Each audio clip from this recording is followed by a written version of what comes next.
You know what? I called it. I freaking called it. I knew some form of time travel, time leap was going to happen in the series. And this episode confirms pretty much that the little sister is going to be resurrected in some way. It's confirmed.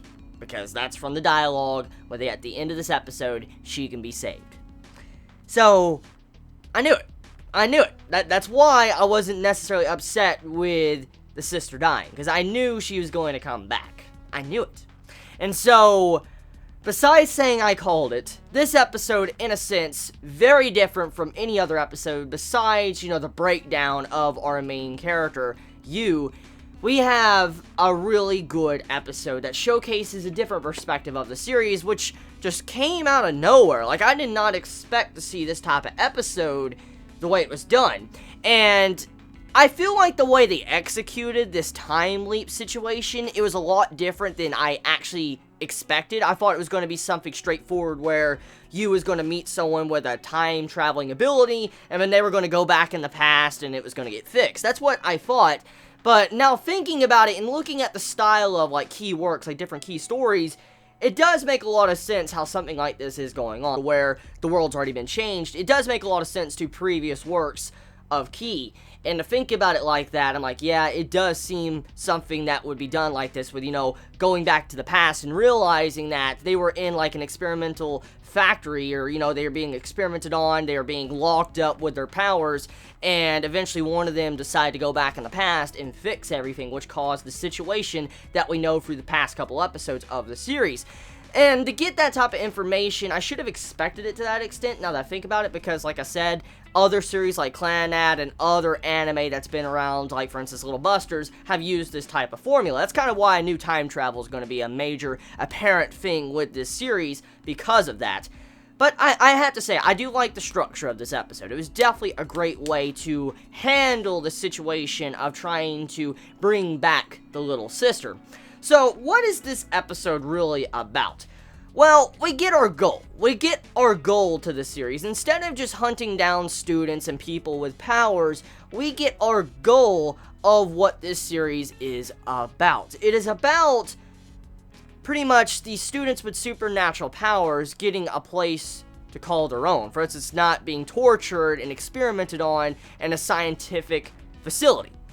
And the goal of this is to pretty much make a world where they are completely fine. X-Men, pretty much. And also, on top of this, they're trying to fix more events to where they can bring back the person they lost, the little sister.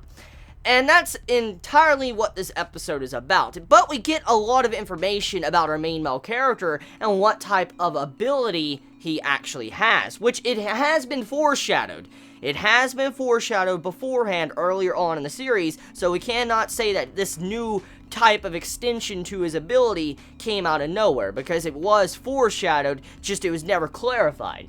So, Yu has the ability to steal other people's abilities. For instance, when he goes inside of an ability user, he gains their ability. Now, it's not really completely clarified, it's not 100% clarified if this ability that he snatches from someone else disappears, or if he retains it until he gets another ability, or he continuously stacks these abilities up. It's not really clarified exactly how this is done. For instance, he just goes in their body for 5 seconds, and he controls them, he gets out, and then he has their ability. And it makes you wonder, can he only have, necessarily 2 abilities at once? Let's say, Now's ability, how she can, make herself invisible, compared to some people, if they see her, they're invisible to her. Well, I wonder if he can only have 2 abilities, or if he can have multiple abilities at once, or if it's possible he can only retain it for a certain limited amount of time. Because it's weird, if he had all these abilities from the past, like time travel, for instance.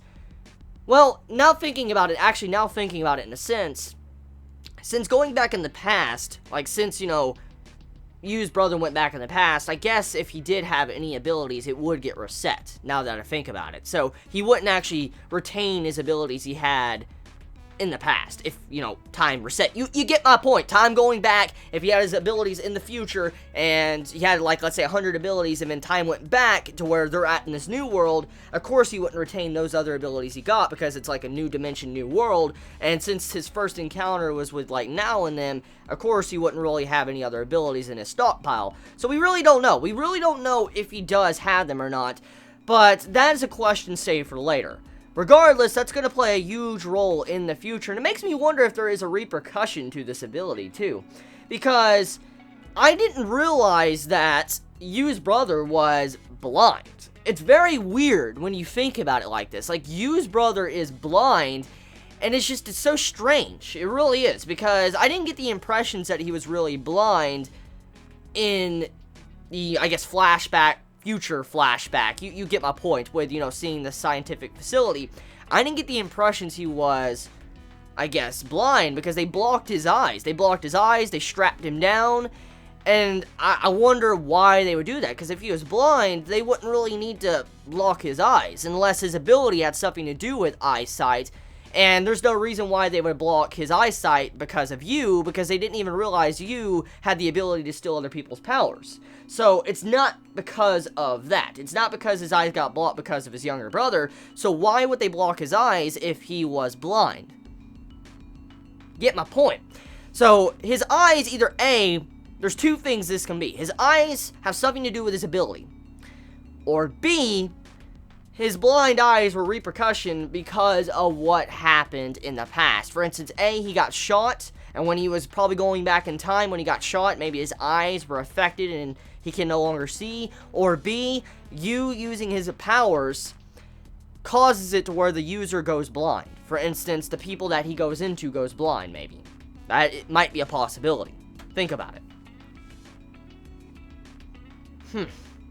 Now, besides that, episode structure, I think it's pretty straightforward. It's pretty much letting us know that stepping forward from this time onward, we're going to be focusing on Yu trying to gain back his sister, along with, I guess, trying to figure out how everybody can live in peace where they're not living in a world where they have to run away from scientists and stuff. And that's kind of what the story's about. So yeah, episode of Charlotte this week. I like it. I wonder what Charlotte really stands for, though, because the name still eludes me. I mean, it really doesn't have any explanation of why this series is called Charlotte. I hope we do get to find out why it is in the future. But for now, tell me your thoughts in the comments below. You all have a wonderful day or night wherever you live. Please be safe. Chibi out.